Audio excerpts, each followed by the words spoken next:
Hello and welcome to Heilman and Haver, the Stage and Screen podcast, coming to you from Casa de Quinn and 1111 Studios in beautiful Port Orchard, Washington. I'm Matt Haver. And I'm Greg Heilman. We're two local actors looking to hone our craft by exploring the best at local theater and on the big screen.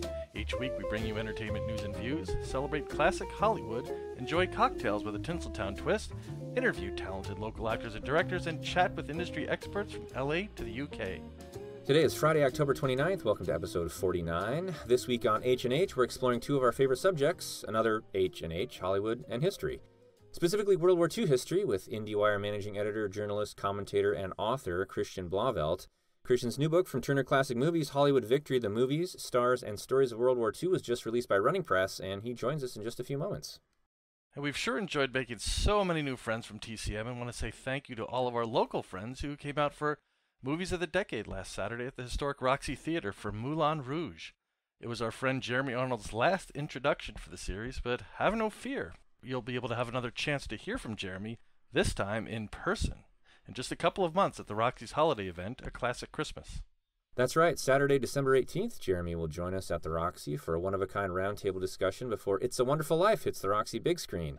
Plan to come early for a matinee showing of White Christmas and stay for the holiday bites and wine before we hit the stage with Jeremy. And we'll also enjoy a special Christmas message from Zuzu herself from It's a Wonderful Life, Carolyn Grimes, who is a past guest here on the show. Get more info on the Roxy's Facebook page at Bremerton Roxy. Doesn't get a whole lot more heartwarming than White Christmas and It's a Wonderful Life, and you don't have to wait until Christmas to enjoy a show full of emotion and friendship. Go see Western Washington Center for the Arts' production of A.R. Gurney's two-person show, Love Letters.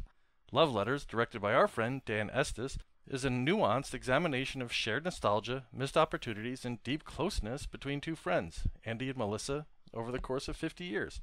This is the last weekend to catch this funny and tender show, so get your tickets now at wwca.us. As you well know, our other favorite local playhouse is, of course, Bremerton Community Theater, and opening this weekend and running through November 21st, it's Clue, the play based on the film based on the board game. Several of our talented friends are involved in this hilarious whodunit, and last week Greg and I sat down with them and the rest of the cast for a special behind-the-scenes preview, available now on our YouTube channel. Watch for Greg's review of the show on our Facebook page, coming out soon, and get your tickets for Clue now at bctshows.com. Well, it's been a real treat interviewing TCM authors, and we hope you've had a chance to check out episode 48 with Scott Eyman, and that you can make it out December 18th to meet Jeremy Arnold in person.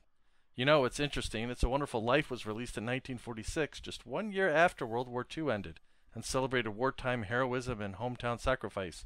White Christmas, released in 1954, opens with a Christmas scene on a battlefield and celebrates the strong bonds between servicemen. We're lucky to be joined this week by a gentleman who can undoubtedly speak to all of these subjects, author of the new book from TCM and Running Press, Hollywood Victory, The Movies, Stars, and Stories of World War II, Christian Blauvelt. Christian is an entertainment journalist who serves as the managing editor of leading film and TV industry website IndieWire. He regularly appears on CBS New York to give previews of upcoming films and award season analysis. He's hosted films on Turner Classic Movies and has presented at South by Southwest and San Diego Comic-Con.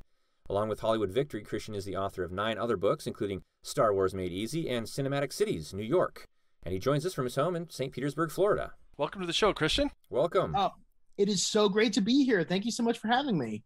Oh, not a problem. We've been excited about this one. We're looking through your book and so happy to talk about it. So, speaking of your book, so what inspired you to write about the World War II era in Hollywood? Is it something about that period of history that drew you to it? Well, I know you guys are big fans of the 1940s, and the 1940s happens to be my favorite movie decade. I just think that the sheer variety of films that you have at that time is really remarkable. Obviously films about the war, but also so many great musicals, melodramas. You have the rise of film noir. You also have the beginning of a real international art house.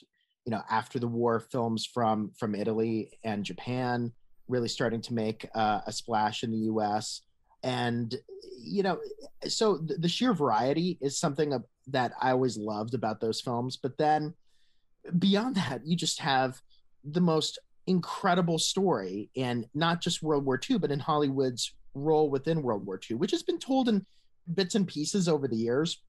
One of my favorites, of course, Mark Harris's Five Came Back, an incredible book.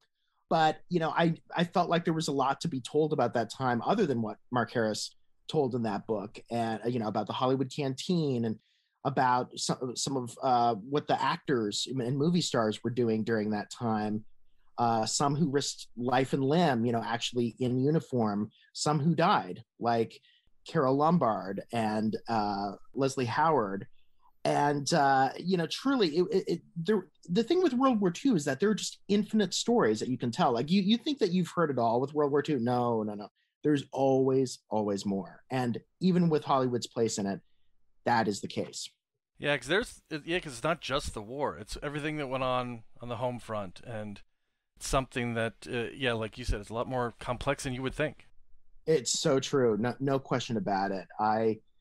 I just find it endlessly fascinating. It was the kind of thing, like, for years leading up to actually pitching this book and getting involved in it and writing this for Running Press and TCM, I would often go down like Wikipedia rabbit holes about World War II. Like all of a sudden I'd find myself like, spending like an hour or so, like just reading about like the Battle of Kursk or something, like the largest tank battle ever. And then, that would lead to something else and lead to something else and lead to something else. And there are just always more things to learn about. So for me, writing this book was a very natural fit because I'd seen all the movies, of course. Like there was very little that I actually needed to watch to prepare for this book because I'd already seen all the films. And then it was just, I kind of knew the interesting areas to really focus on. Yeah, I had to do a ton of research before starting in on writing this, but I already kind of knew like what the big storylines were going to be and how I wanted to assemble them for the book. Well, speaking of assembly, flipping through the pages of the book, it's laid out really well. The amazing photos, but nice, short, easy-to-read, detailed chapters. We're always curious for authors, what is it like putting the book together? Do you have some say in the layout? Do you also collect and procure the photos that are used, etc.? What was that process like? Yeah, so every single photo you see in the book, including the two photos on the cover of Veronica Lake and Clark Gable, I assembled myself. I pulled those myself. I found them myself by going through the Warner Media photo library and other sources as well. The Everett collection is always a great go-to for anything classic Hollywood, really any older film. And so, yeah, that was a huge part of it because, you write the book, you have the whole narrative assembled, the whole manuscript, and then, it's like, got to do a whole other round that's like on top of that, which is just the photo research. And that took at least a month or so before I filed the whole thing. About a year ago, I filed the entire manuscript about a year ago, which is funny because it's almost like the experience of like shooting a movie in a way. And then, it's done and you haven't thought about it for a while. And then, a year later, now you've got to promote it, and that's kind of where we are here in a sense. Obviously there were some edits to do in between, but yeah, it's funny to think about that process. No, the photo research is one of the most difficult parts, I think, of putting together a book like this. So yeah, I mean, there's definitely, there's an incredible designer at Running Press who put this together. So I can't take credit for the layouts, but definitely there was thought involved in like, oh yeah, I think this photo should go with this bit of text. And so I was able to at least contribute that part to it. Well, I got a kick out of the dedication in your book. To quote, "To my mom, my quarantine buddy, for putting up with me whenever I'd say, 'Not now, my brain is in 1942,'" which I like I said, I got a kick out of. But around that, it piqued my curiosity because your book covers World War II, but it also covers a few years before World War II and a little bit after. So my question was, what were the guardrails, or how did you determine those guardrails of when to start chronologically and when to finish up? Yeah, that's so interesting because you're right. I think it's about 50 or 60 pages into the book before you even get to Pearl Harbor, America's entry into the war. And, it's an interesting thing because there are so many different points where you could really say, yeah, this is where World War II begins. There's obviously America's involvement, which is quite late into it, really. 1940, the end of 1941. You could say the start of the war in Europe, September 1st, 1939. Okay. But you could go back further and you could say 1937 when Japan invaded China, or even earlier if you want to say when they like invaded Manchuria. So there are all these different points where you could say, like, when did this war actually begin? And for me, I think it was so important to lay the foundation of what was happening in Hollywood in the 30s, which was, a very isolationist environment, which was reflective of America as a whole at that time. People did not want to get involved in another war abroad. There was an embrace of refugees and immigrants from Europe who had been exiled because of the Nazis. But there wasn't really a desire to do anything more than just welcome them and give them jobs. There wasn't any real political engagement at that time. So for me, it was like, you've got to cover all of that, though, because the pivot that then happens in Hollywood from them being so isolationist to suddenly being so engaged with the war effort, and everyone seemed to come together overnight, which is really what happened with Pearl Harbor, and realizing that they had to face this menace of fascism, in Germany and Japan. And that's a real pivot. And that's some people saw it coming. Some people knew that war was probably inevitable. Some other people didn't. So I think you had to go back, a good bit in order to really get that, in order for that pivot to really be meaningful. But also just Hollywood changed so much in the 30s because of the rise of the Nazis, because you have all these immigrants, all these amazing refugees who settled in Hollywood and added so much to the industry in ways that we can barely even fathom. Billy Wilder. I think it was like Billy Wilder and Hedy Lamarr and Fritz Lang were some that I chose to focus on at the very beginning, and then follow their stories throughout. But it's like, in a way, for them, like, you could almost say like World War II had begun, as of the very rise of the Nazis in 1933 for them, because their entire lives were disrupted and uprooted. And so it's kind of hard. You have to get that whole backstory, So I think some people reading the book may be surprised that it does take quite a while to get to Pearl Harbor, but no, you really need that, because those are some fundamental changes to the texture of Hollywood that have stayed with the business ever since. I like how you were able to take the macro scale and explain that. Many of us know some of those touch points throughout that time period, at least the time period that the United States was involved. But you also dialed things down to the micro and told those human stories about people like Bette Davis in the Hollywood Canteen. One of my favorite authors, James Ellroy, is writing a series currently about Hollywood during World War II. And it's fictionalized, but he uses many well-known characters, Orson Welles, etc., from that era of Hollywood, and it really gives it a vibrancy to his fiction. Bette Davis is one of them. And so I knew a little bit about Bette, but this story of the Hollywood Canteen was brand new. The canteen itself, it sounds like it gave really a new level of accessibility to Hollywood that maybe hadn't been felt by the public before. Can you talk a little bit about the philosophy of the canteen amid a Hollywood that was really previously viewed maybe almost as a higher class, not quite accessible to John and Jane Q. American? Definitely. Well, the whole idea of the Hollywood Canteen was that this was a place where the biggest stars in the business could come and put on entertainment for ordinary servicemen and women. Ordinary service people in uniform could come there, get coffee, donuts, and really be entertained by the best talent that Hollywood had to offer, including actually being able to hit the dance floor with, some of their favorite stars. You could show up and, Rita Hayworth could be the coat check girl. Marlene Dietrich could be in the kitchen preparing some food. You could, dance with either of them. Sign me up just based on that. Yeah, exactly. I mean, it's so incredible. It's like, yeah. Wow, like right there, that is such imagine like being there. If you're just an ordinary like soldier in uniform or airman or sailor, and you go there and get to experience this. I mean, who wouldn't want to be like a fly on the wall at this place? And the fact that like, none of it was ever really filmed. I mean, there are photographs, still photographs, but to actually have this incredible place where Hollywood is suddenly democratized and these amazing luminous stars are right before you and are accessible. And there were even a few romances, between stars and servicemen. Actually, Bette Davis is believed to have had a Right. romance with one. Mm-hmm. So this was the brainchild of Betty Davis and John Garfield.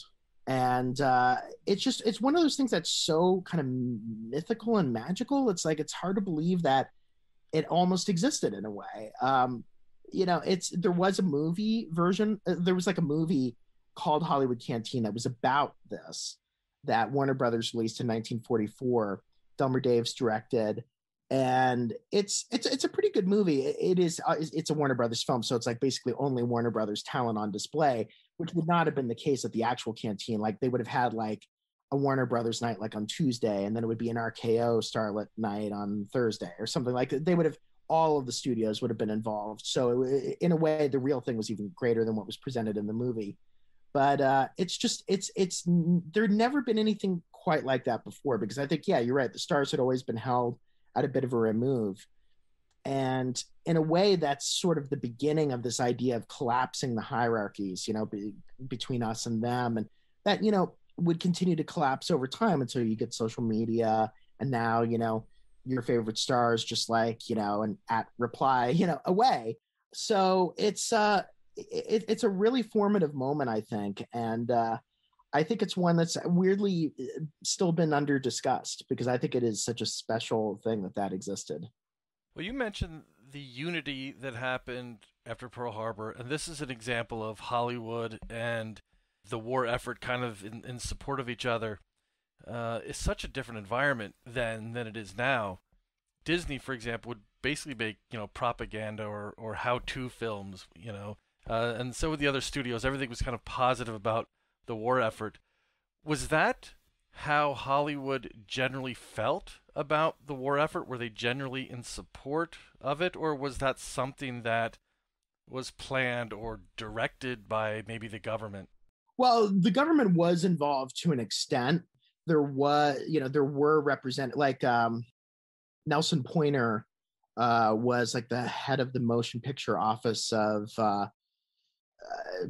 basically that was sort of like the arm of the Roosevelt administration that was in LA, trying to sort of whip up some frenzy or fervor among the studio heads for the war effort, and to align a bit more with the aims of the administration.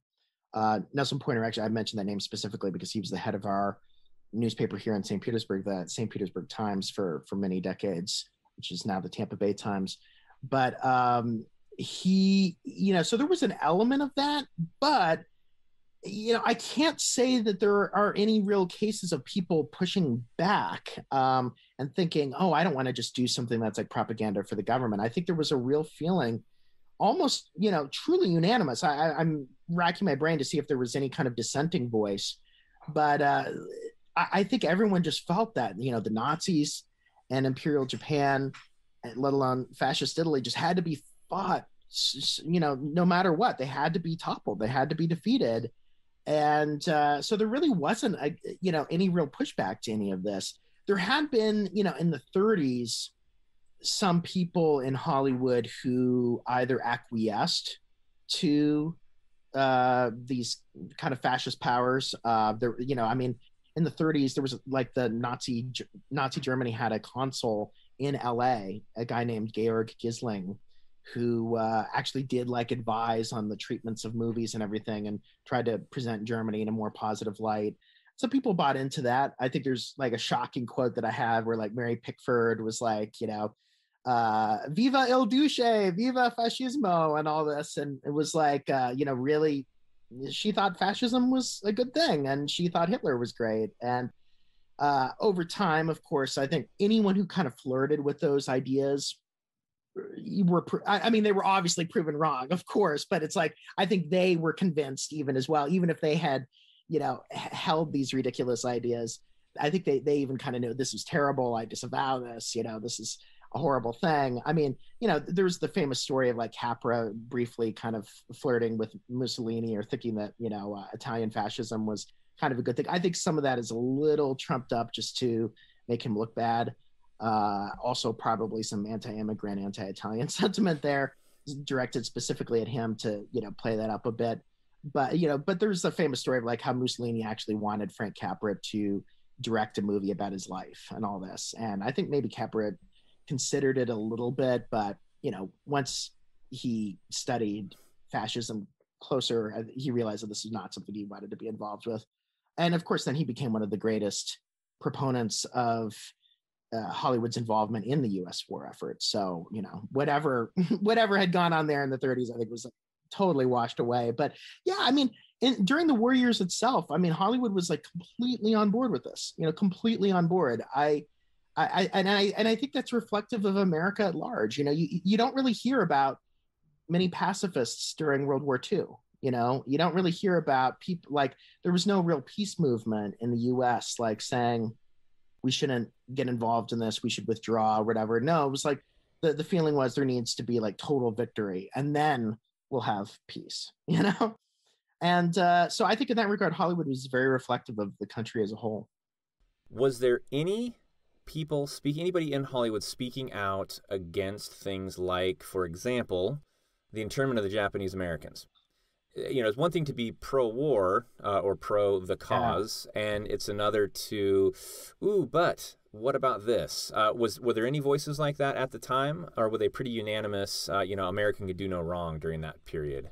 Well, you've hit the nail on the head of what is the dark side of having that kind of unanimous pro-war feeling, which is that if there's no sort of pacifist streak there is such a unanimity of feeling and so little dissent, a true injustice like the internment of Japanese Americans can happen without much dissent or fanfare or, people really protesting. Acknowledgement even. Yeah. I mean, right off the top of my head, like there is, like, I remember Mary Astor was upset that some of the Japanese American castmates that she had on her film Across the Pacific that John Huston directed, that they were interred.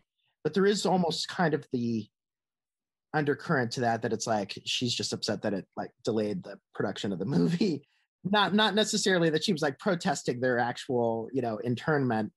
It was an inconvenience more than anything. Yeah. I mean, yikes. The only time that I can really think of, and this is fascinating, is like that there was any real sort of outcry or protest about any like racist depictions of Japanese or Japanese Americans was, one of the real disappointments in my research was about Greg Toland, the great cinematographer of Citizen Kane and The Letter and Best Years of Our Lives, so many great movies. But he made this documentary called December 7th, the movie, which was it was like 90 minutes. And it was just like this all out like racist invective against Japanese people, against Japanese Americans. And it was even recognized as such at the time that this was commissioned for the military. And the military commanders who saw this were so horrified. They actually were. And these are like military commanders who were like in charge of like the internment policy. Keep that in mind. That they were like, no, this film needs to be scrapped. It needs to be completely re-edited, and it needs to be, redone altogether. And so like John Ford did step in and then re-edited it, and it turned out to be like a half-hour movie instead, with most of that cut out. But it was like even there was some recognition, like, this is really unfair. This is not good. This is, and yet there was still this unquestioned move to, detain all these Japanese American families all, along the West Coast and do so for, such an extended period of time. And what's strange about it too is that you would think that there would have been more pushback at the time, because clearly people did know that it was wrong. I mean, it was only like 40 some years later that Ronald Reagan, who lived, and worked during this time as a Hollywood actor, that he actually created like he signed into law a reparations program for, financial settlements, financial payments to, the descendants of people or actual, internees, people who had been, Japanese Americans who'd been interned during that time. And so the fact that it only took like 40 years to realize that there needed to be some financial compensation for that shows that people definitely knew it was wrong, that people of that generation who carried that out felt that they needed to make amends But no, at the time, there really was very little pushback. Well, we've obviously gotten from the point in World War II where we had this unification of everybody behind a war effort to where we are now, which is all over the board. To say, it's probably an understatement, but Hollywood almost seems now as if it's the opposite of being behind, things like that.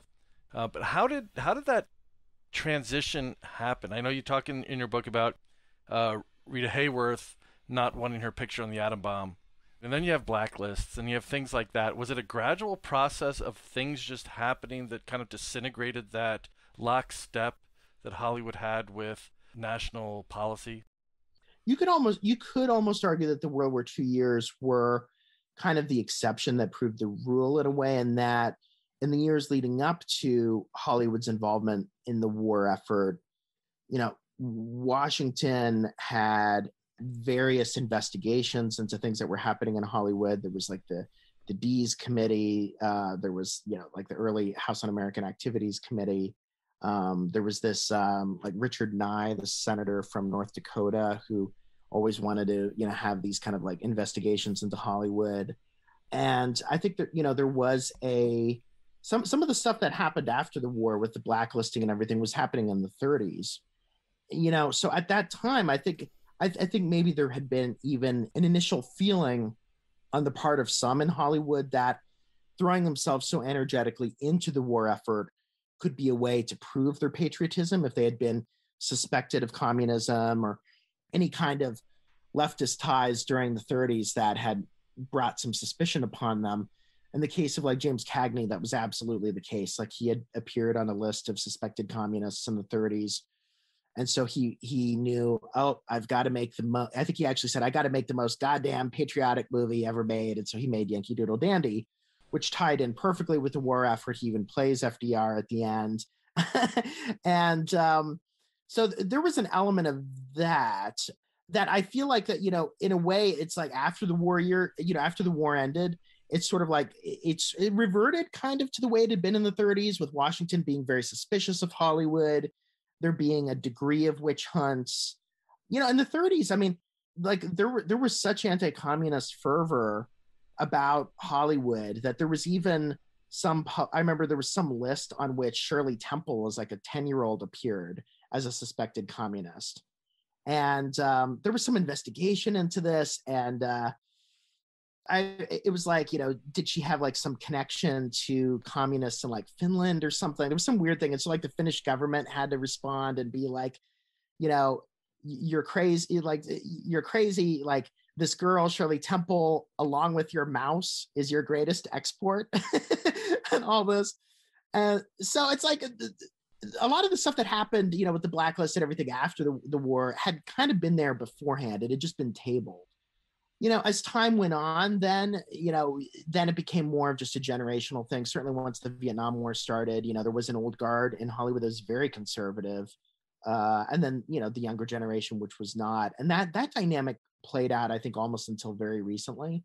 And now it's just the entire industry is fragmented and there's no real coherent point of view to anything. Everybody just believes their own thing. Everybody has their own agenda. And there's no real unified front to anything in Hollywood today. That segues nicely into our next question, and that is about the positive, perhaps even glorified version of war that we saw in the films that were made during the war and shortly thereafter, and since then as well. But like you said, as the generations changed, that disenchantment with war, America's involvement abroad, you started seeing more and more of that, especially in Hollywood, that new generation of actors in the 70s, new generation really of filmmaking, and movies that were about war but weren't a glorification. It was much more the negative side, the negative impact on people while they're there and when they come back home. However, World War II and World War II films continue to be popular. Both the movies that were made during that period and modern movies. We think of the juggernaut that was Saving Private Ryan and others of that ilk. Why do you think it is that generation or that time period, even when it comes to conflict, is still so popular? Is it maybe because that was the last time we were united about anything? I think that may be it. And I think it's just because the battle lines were so clearly drawn. The bad guys are so obvious. Well put. And the good guys were a big tent. You know, it's like people of different political persuasions, different ethnic backgrounds, different racial backgrounds all came together to fight this menace that was so monolithic and singular in its evil. And I think that just the clarity of that, the clean cut nature of it's us versus them, and us can actually be a really big tent and really be a place for, you know, so many different points of view. You know, I love like that's something that was put into a lot of movies at that time, that like even if you look at something like Alfred Hitchcock's Lifeboat, that's really interesting because you've got in that one lifeboat, you've got like this socialite gossip reporter in Tallulah Bankhead. You've got like this proletarian factory worker who's basically like a communist. You've got then the wealthy capitalist industrialist who like employed the factory worker, and the factory worker doesn't like the industrialist, and vice versa. But they ultimately all stand together against this Nazi threat, this like horrible German guy who they do rescue from the sea and almost like destroys them, but then they kill him basically.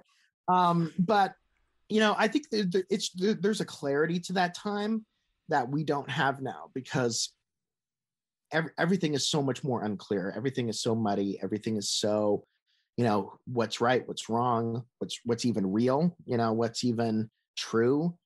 A lot of times we don't know. And it's a very confusing time in which to live. And I think that, you know, you can look back at this particular moment of World War II and see something that's very clear and, you know, that doesn't have a lot of this confusion to it. That said, there may be an element of like nostalgia just being, you know, kind of misleading, because obviously there were things that were more confusing, you know, about that time that, you know, need to be addressed. And I do try to address in this book. I mean, like, you know, obviously like African-American servicemen were treated horribly in the military. I mean, like, you know, if you were a black sailor or soldier or airman, I mean, you could suffer violence at the hands of like one of your, you know, fellow like white service people at any time, you know. And I mean, and those kind of more messy details need to be acknowledged as well. I think that, you know, there's only so much that you can have nostalgia for a time like this. I understand why that happens. And I think in a lot of ways, there's so much to celebrate about America at this time, so much to celebrate, no question about it. But that doesn't mean that you need to ignore those messier details too. Before we let you go, I've got to ask, what is your favorite movie made during World War II? And then follow up, what is your favorite movie about World War II made after that period of time? Those are such good questions. I think that my favorite movie about World War II is a movie. It's a movie that I'm going to be showing on TCM next Thursday night, November 4th, Thursday, November 4th. It's called Edge of Darkness. And it's by Lewis Milestone, stars Errol Flynn, Ann Sheridan, Walter Houston, Ruth Gordon, Helma Dantine, who was in Casablanca, and Mrs. Miniver is the down German pilot and everything. This movie, Edge of Darkness, is really interesting because it you know, it's ostensibly led by Errol Flynn, but it's really more a tribute to collective action and how an entire group of people need to really stand up to a Nazi invasion. This is set in Norway, you know, which was overrun by the Nazis and occupied for 4 years. I guess actually almost 5 years, come to think of it. And they, you know, it's about how this particular town ultimately decides to rise up and rebel, and what it takes to get them to that point where they're really willing to risk life and limb. And I think it's an interesting movie because it opens with like a scene of mass devastation, like hundreds of bodies lying about. This whole town seems completely destroyed. And it's a grim vision of war that you sometimes don't get during the 1940s. Because, you know, I mean, they don't want to, you know, if they're actually showing movies to people in uniform who may be going off to fight, they don't want to make it look too bad, you know. But this movie actually does make it look pretty bad. And I think that might be in part because Lewis Milestone, the director, had directed All Quiet on the Western Front, which was the ultimate anti-war statement, you know, in 1930. But by this point in 1943, he was totally pro-war. And this is what World War II did to people, that you could be like the director of like the ultimate anti-war movie, and now you're suddenly pro-war. And that's what this movie ultimately is. And it's like the way that all of these people in this town come to, you know, decide that they're going to fight the Nazis is really incredible, including Ann Sheridan, who, you know, is such a proactive warrior character in so many ways. We see her at the end. You know, a lot of war movies, you don't really see a woman necessarily like toting a machine gun alongside a group of men. This is a movie where that happens. And I love that. You know, it's like, this is not just, you know, a dude fest. You've got like this amazing female character who is, you know, they're fighting right alongside them. So that for me is my favorite of the war years. And so I'm going to be introducing that on TCM on November 4th. Really love that film. And then after the war years, God, I mean, it's really hard to quibble with Saving Private Ryan, I have to say. I mean, that movie, everything about it, you know, Janusz Kaminski's cinematography, I think one of John Williams' best scores, and the fact that it seems so epic, and yet it only takes place within like a week after D-Day, really captures the incredible sweep of World War II. And you know, I mean, what can I say about that movie that hasn't been said a million times? It really is just a magnificent piece of art.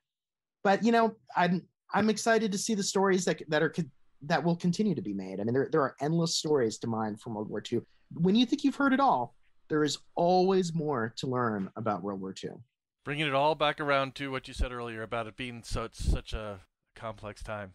Yeah, and speaking of more, maybe that's the next book for you, is the movies about World War II that were made after the war. Ooh, hey, could be. You know, I haven't actually given too much thought to my next book. I don't know. It's a combination of serendipity and opportunity. You know, this was something that had been brewing in me for a long time, this book, but it was also something that, you know, TCM and Reading Press really wanted to do. So it was just a perfect alignment.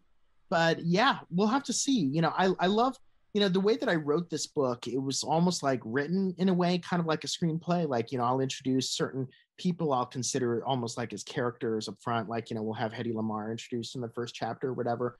Then, you know, 100 pages may go by. I've introduced all kinds of other people in the interim. Some of them I'll come back to, check in on them. Some of them, you know, may not for a while.